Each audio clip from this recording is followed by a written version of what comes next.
Hi guys, HM Jones here. I am going to do a two-part short story this time because the short story that I want to read to you next is a little longer. It's about 36 pages or so, but it's a pretty good one. It is about um, an apocalypse, but it's meant to be fairly funny. So if you're having some stress or anxiety, this is probably not a bad one because it's one that's meant to be funny and light. It is a zombie apocalypse, which is actually one of my least favorite things. Sorry, I'm adjusting here. I hate I hate zombie shows. I don't know why. I'm a huge fantasy person. I'm even a mild horror person, though I like the older horror better. But I don't like zombie stories. So it was a surprise to me that I wrote not only one but two zombie stories. And maybe it's kind of half making fun of it. But this one is called Zombies in Aberdeen. And if any of you have ever been to Aberdeen, I think you'll understand why maybe it's a funny story. I remember driving through Aberdeen when we were going to the ocean a couple years ago and thinking that even the houses themselves were frowning. And that kind of led to this story because it made me think of, Aberdeen sort of being a grunge haven, really, because it was Kurt Cobain's home and how right it was that he was a depressed person having lived in Aberdeen, because I think I would be too if I lived there. No offense to those Aberdeen residents, but this story is about how even zombies don't want to live in Aberdeen, and I hope you like it. And this was an independently published short story, and I just had it free on my website for a while. I'm going to do a Weird Washington compilation of short stories after I get all the other ones written, and this is going into that one, so I hope you enjoy.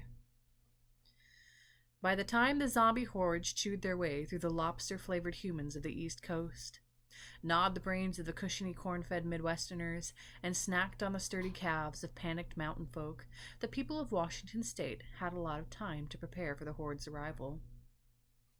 Wealthy yacht owners bought warehouses full of preserved goods and filled their stores. Zombies can't swim, after all. Seattle's elite took to the sea, or to the Puget Sound and Pacific Inlets, rather. Bomb shelters weren't as prominent in this state as others, but there were bomb shelters to be had in Gold Bar, Spokane, and eastern Washington. These individuals stocked up and hid out.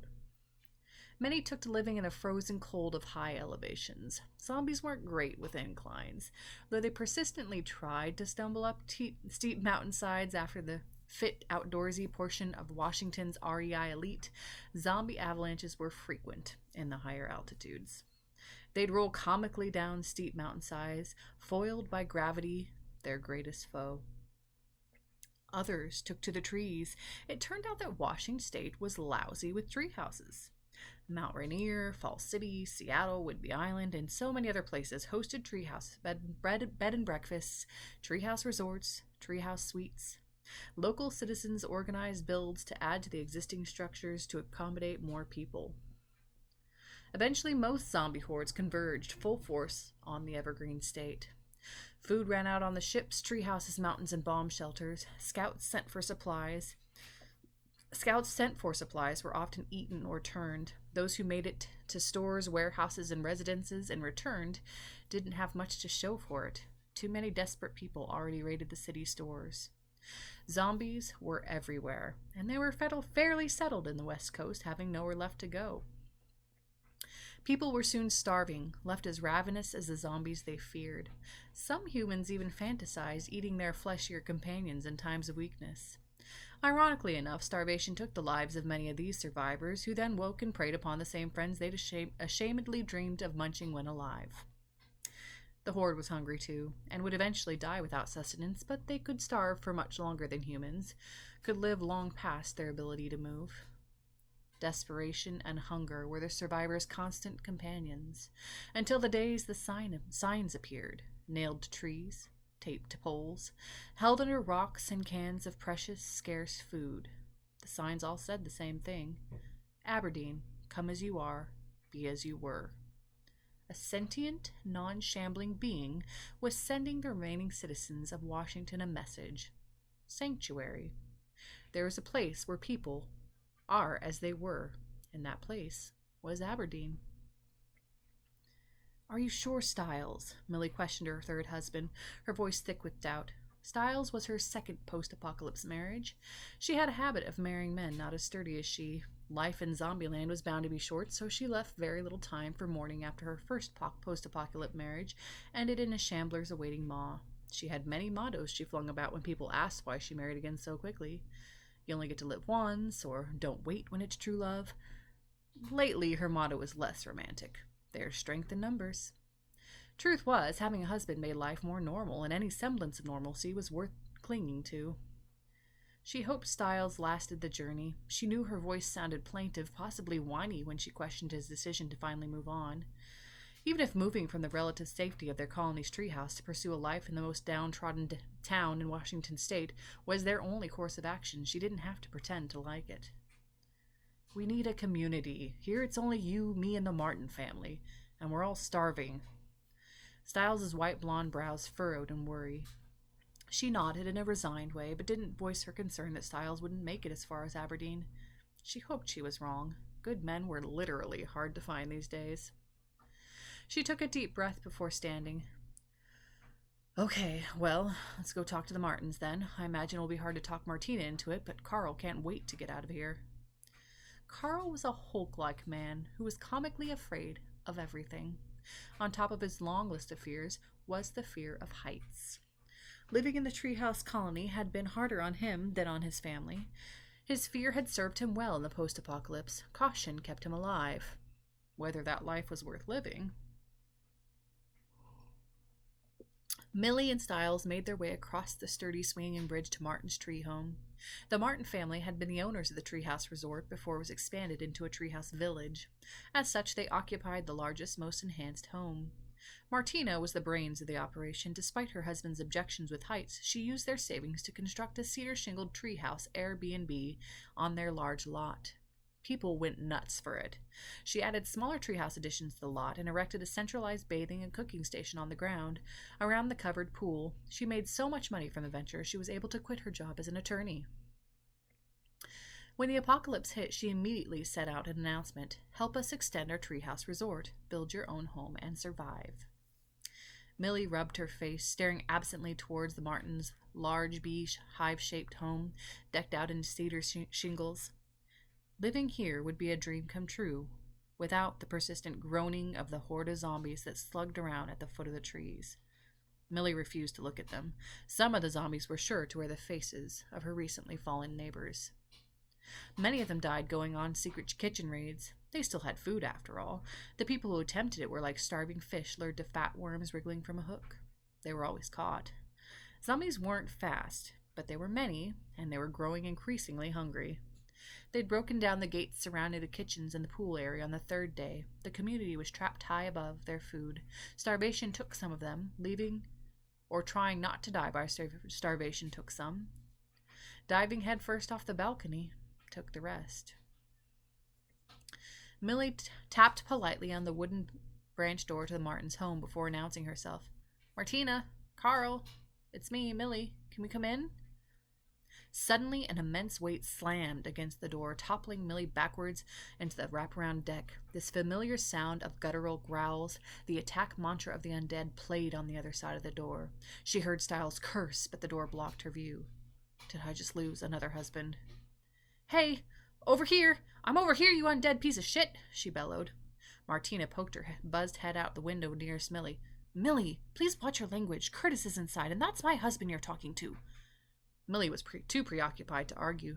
Martina was the sort who didn't feel like any situation deserved a cuss word, so any argument made would fall to deaf ears. Instead, she sprinted the length of the wraparound porch, almost colliding with Stiles, who was backing away from a massive, rabid Carl. He didn't yet look like a zombie. That's the thing the movies got wrong. He looked like an ashen version of Carl, the muscular giant. But where Carl would never have attacked a spider, would have in fact probably run from a spider, zombie Carl had no such qualms, and was making an impressive use of the size and strength human Carl left with him. They were coming up the rope bridge they'd just left when Millie got an idea. Stiles, go down the rope bridge. He's a stumbler now. Stiles didn't need to be told twice. He was a pale flash as he skipped across the rope bridge and away from Zombie Carl. Zombie Carl, however, had a short attention span, and didn't seem interested in shambling after a fast-moving target down a precarious bridge. Why bother when a snack-sized treat stood right before him, looking decadent with her dark chocolate hair and delicious caramel skin? Pink drool dripped from Carl's gaping mouth. That's right, Carl. I'm a delicacy. Follow me, big guy. I taste just as good as I look. Slobber pooled under his chin, and he stumbled toward Millie, swinging his slow, lummox arms towards her. She skipped backward, looking for the last resort escaped rope tied to adjacent limb next to the Martin's dwelling. She caught sight of the thick white boat rope in her peripheral, leapt over the side of the treehouse just as Carl lunged for her. She swung a wide arch away from the treehouse, her adrenaline pumping in her ears. Unfortunately, the return swing of the rope intersected the toppling body of Zombie Carl just as he flipped over the side after her. Damn it. One-minded, Zombie Carl flung an arm out and grabbed a hold of Millie's boot. Millie felt her right arm disconnect from its shoulder socket as Carl's huge frame pulled it beyond its limits. Thankfully, the boot he grabbed could not stand the weight either, and fell off just as she was sure her left arm couldn't hold their combined weight any longer. She watched as Carl tumbled to the earth, chewing on her shoe like an idiot puppy, towards a group of gawking, drooling zombies, all waiting for her to drop. He took out about 5 of them when he landed, with a sickening thunk. Thanks for that, Carl. Her right arm hung at her side limply, and her left arm shook from taking her weight. She swayed her body as much as she dared, trying to reach the side of the treehouse deck with her besocked foot. The bottom of the rope swung frantically, but she didn't make a whole lot of progress with the section that held her. She tried to ignore the hungry growls and the eager, dumb faces below her. Millie, over here! Martina swung something over her head with such speed that her dark brown arms were a blur. Millie, do you have strength to stick your legs out? Both of them? Martina's face was a stoic mask of concentration. Her arm was still spinning so fast it made Millie dizzy. Instead of wasting energy with words, Millie grunted, gripped the rope as tightly as she could with her flagging grasp, and lifted her legs up with her abdominal muscles. Thank God for 15 years teaching yoga, she thought, though she couldn't figure out what Martina was up to. When Millie's legs were parallel with her stomach, Martina let loose a whoop and released the lasso she was spinning. At the same time, Millie's wet grip slipped, and she felt herself fall. For the briefest of moments, she was airborne and flipping backward, her head pointed directly at the slobbering maws of at least 10 zombies, just waiting for the next meal to fall like manna from heaven. Then suddenly, she felt a forceful tug around her ankles. Her flight abruptly halted. The zombies just 2 feet below her now growled in protest, mauling each other to reach her first, but she was just out of reach of their clumsy hands. She heard Martina and Stiles grunt with the effort of pulling her up. She would have complained if she didn't have to focus on not passing out from the pain in her dislocated shoulder and burning ankles. I'm 105 at most, wimps. Once Martina asked for her good hand, which she willingly gave. Her ab muscles miraculously still worked, and she was able to help pull herself up to sitting from her upside-down position. Stiles grabbed her around her ribcage and lifted her to safety. One quick look at her arm, however, made his pasty complexion pale even further. Ugh, your arm looks terrible. Did it pop the socket? She chose not to answer and looked to Martina, whose tall son Curtis stood behind her, staring down toward the zombie horde. His face held a sad sort of disgust. I'm sorry, Curtis. That wasn't your dad, though. Your dad wouldn't hurt a fly, you know that. Curtis rolled his eyes. Not a fly, maybe, but he was dumb enough to hurt himself and put us in danger. I'm glad he's gone. But his voice broke at the end, and weighty tears tumbled down his cheeks from his eyes more sad than angry. Martina turned as if she'd been slapped. Millie almost interjected. The boy's just upset, she was about to say, but she needn't have bothered. It turned out that Martina understood his outburst all too well. She gathered her lanky son into her arms, and they sobbed together. When they were finished, Martina's large brown eyes were bloodshot with grief. She mumbled something to her son and kissed him on the cheek. He nodded and turned back toward their home. He walked as though the air around him weighed upon his shoulders. Martina wiped the moisture from her cheeks and knelt down by Millie. Thank you for what you did. I couldn't think right. I didn't know what to do when I woke up to him. Like that. I slept near Curtis in his loft yesterday after Carl and I fought. I brought up leaving, heading for Aberdeen because of the signs. Carl didn't want to. He was terrified of the Horde, though it's much smaller than it once was. I thought he'd want to go. It's been harder on him than us, living up so high. In the end, the Horde scared him more than heights, I guess.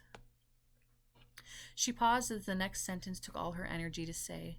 She stared at Millie's dangling arms rather than meet her eyes. He was a botanist before all this. Did I ever tell you that? She didn't wait for an answer before continuing.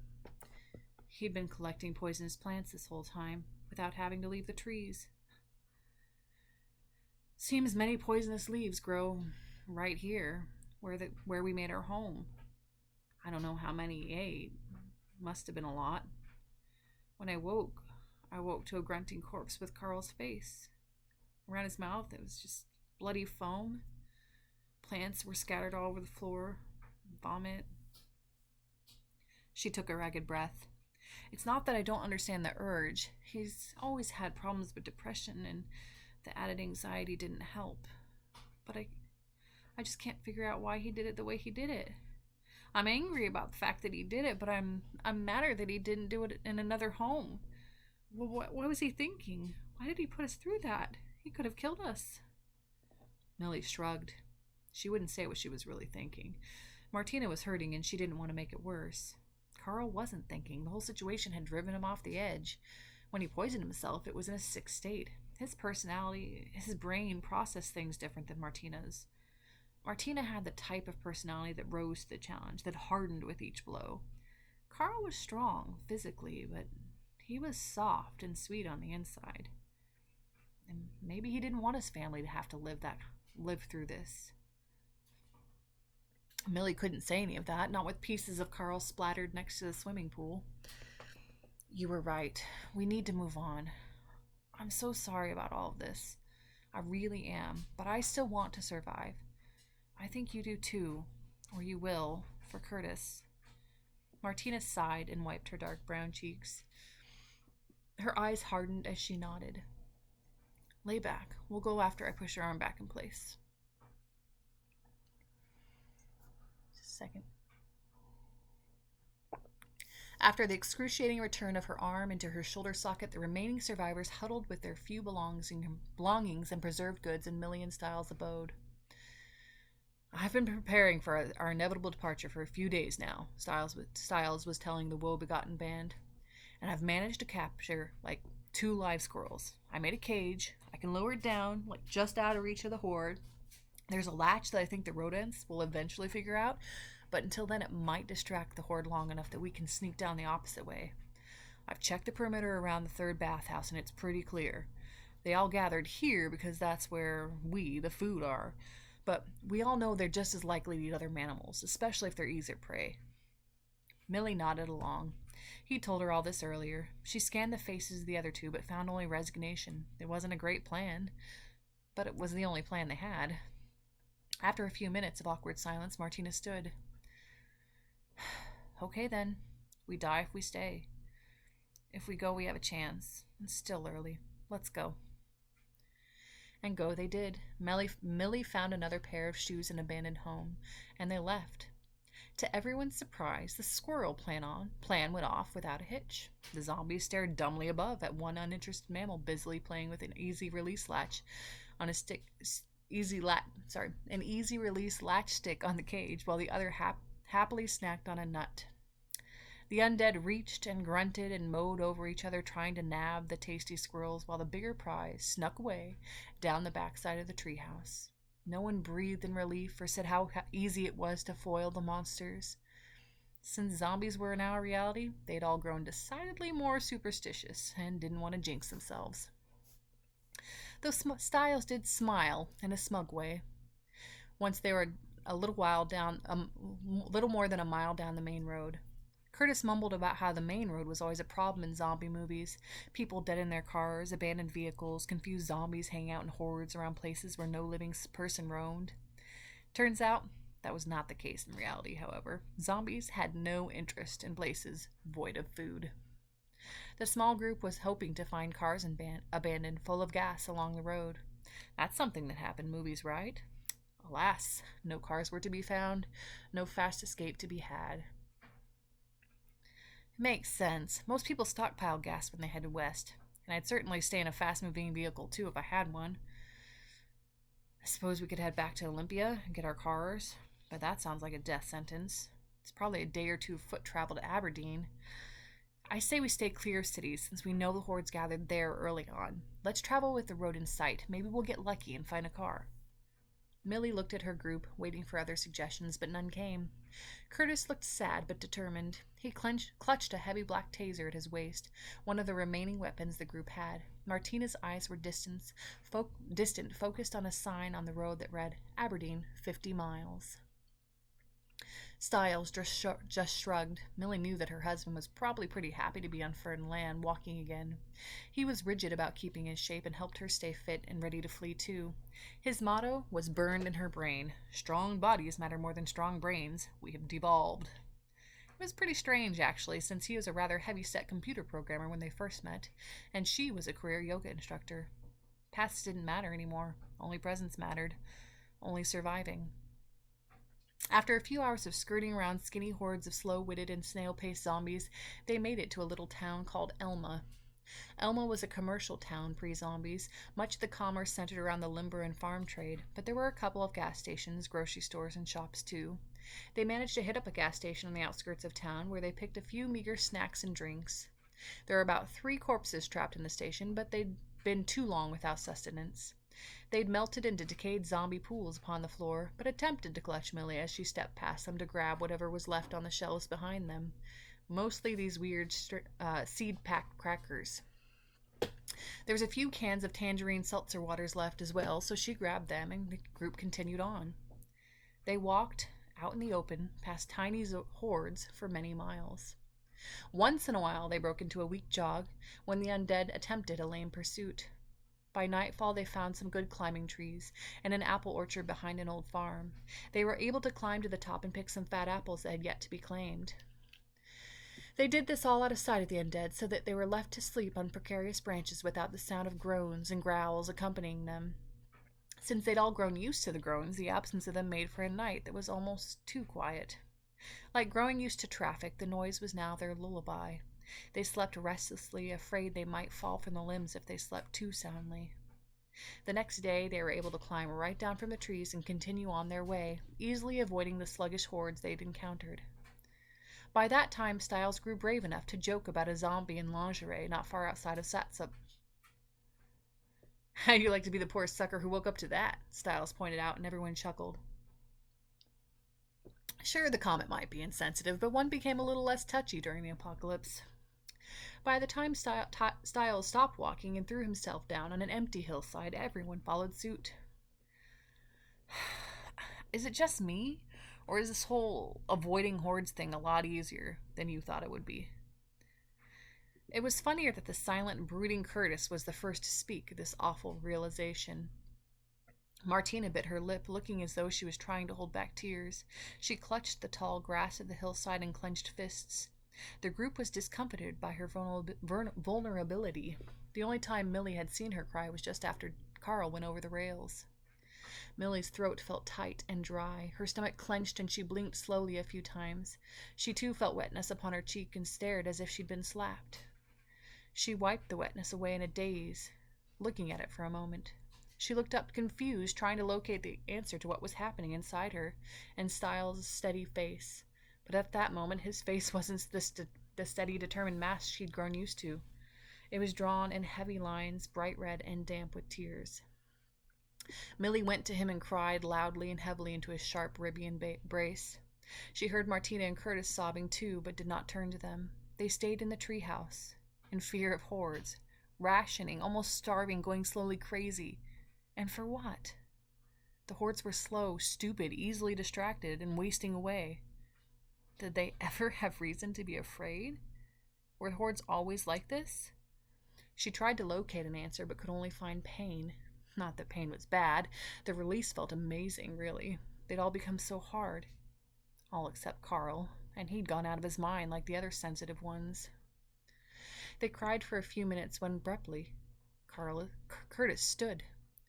His arms were tense, his eyes wide, his hand hard around the black taser at his belt. He stared off to one side of the hill they'd occupied. Holy shit.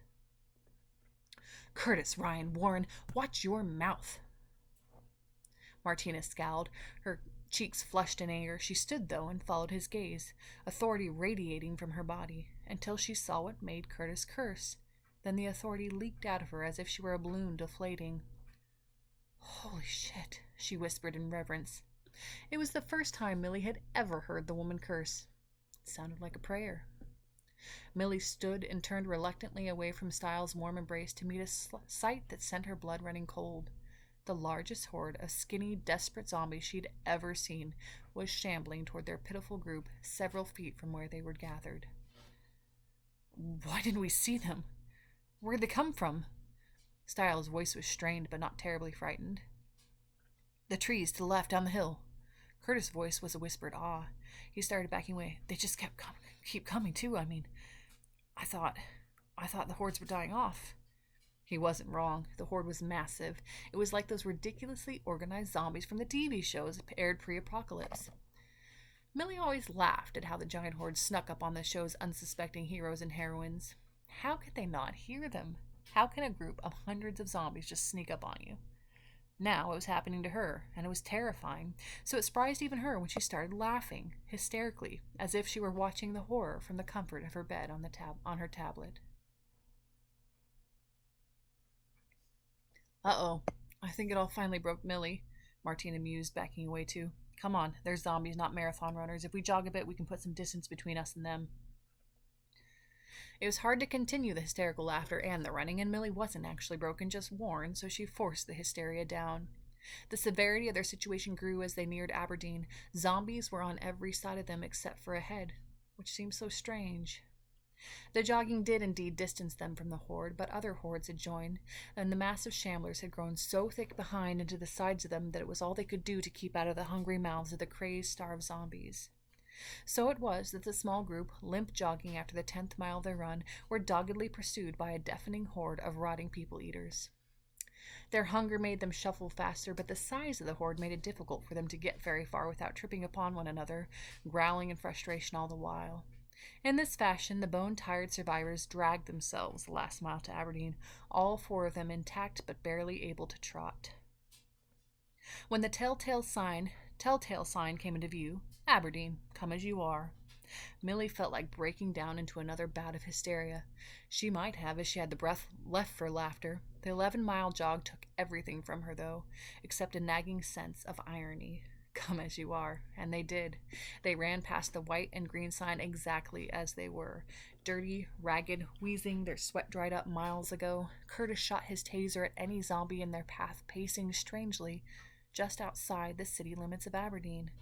Martina swung a heavy bat at others. Aberdeen itself was eerily devoid of zombies, so hearts too tired to ask questions, the group heaved themselves into the cracked streets of their new haven. Unfortunately, it was kind of hard to tell the zombies apart from the people, from the vantage point of the posted sentry, which is probably why the man hunkered behind the giant welcome sign shot Millie in her right shoulder. The shot was drowned out by the hungry growls of the horde, but it needed no accompanying noise to feel like a burning dagger fresh off a blacksmith's coals. No other shots followed Millie's agonized wail. She fell to the ground almost too dead tired to hurt. Almost. She clutched her shoulder with a shaking hand, biting her lip to stave off the howl that bubbled up inside her. The zombies would come for her without the aid of her screams. Stiles kneeled down beside her, removing his t-shirt and pressing it into the wound. The pressure felt like hot water running over a new burn. Stop! Stiles, run! The horde was not far behind, and someone is shooting at us. You have to keep going. Millie pushed at her husband weakly, but he ignored her and doggedly wrapped her arm with a dirty t-shirt. She kept trying to push him, but her attempts fell lightly upon his frame. She looked past him, her heart beating frantically, and noticed that a man with a rifle at his side ran toward them. But what she did not see running toward them was even more astonishing. The massive horde that had doggedly pursued them for miles was lingering just outside the sign welcoming them to Aberdeen. They walked along the road, staring at the meal that was so easily laid out before them, but they made no move to approach. A few brave ones swiped at the air past the sign, only to pull their grubby hands back as if they'd been slapped. Millie blinked her eyes. Her vision was blurry from blood loss, but her eyes weren't playing tricks on her. The horde was still howling, but their howls weren't hungry. They sounded desperate, frightened, maybe even heartbroken. Millie would have felt bad for them if they had not been trying to eat her for the last several miles. They were distraught. It was amazing. She'd never before seen a zombie acting in any way other than ravenously hungry. Her arm throbbed painfully, but she could tell the tight knot Stiles fashioned from his shirt had slowed the blood. The man with the rifle jogged into view, but his rifle was pushed back over his shoulder, and his face was distraught. "Oh, man, I'm so sorry, lady. You guys were really limping, barely moving faster than the dead ones, and... Well, sorry, you look pretty ragged. I was sure our luck had run out when I saw that massive horde coming. You all looked like zombie ringleaders or something. I am really sorry. Let me get you up and over to medical." The man with the rifle was younger than her, just past his teenage years maybe, 21 at most. He had long brownish blonde hair that fell over stormy eyes. His mouth was a thin line of worry over a stubborn cleft chin. Millie's heart skipped a beat over the deep introspection of his intense gaze, like a swooning 18-year-old. But that made her feel like a dirty old woman, so she looked away from the dreamy, slouching youth. Millie examined Stiles' dirt-covered face and worn clothes. Not a patch of his pallid skin shone through the road dust that caked it. His eyes were knitted in worry, but he smiled weakly at her. She looked past Stiles and noticed Curtis and Martina scanning the depressed line of zombies outside the city limits. The Martins limped as they walked the length of the invisible border between the undead and themselves. While from this close it was clear to her that they were human, she could see how their ashen skin, dry, cracked lips, dirty clothing, and persistent limps gave them a zombie-like quality. If she looked any worse, and she was sure her hair was a wild rat's nest compared to Martina's neatly shaved head, then she may have shot her too. She instantly forgave the dreamy youth for gunning her down. "Honest mistake," she tried to say. It sounded a lot more like host milkshake.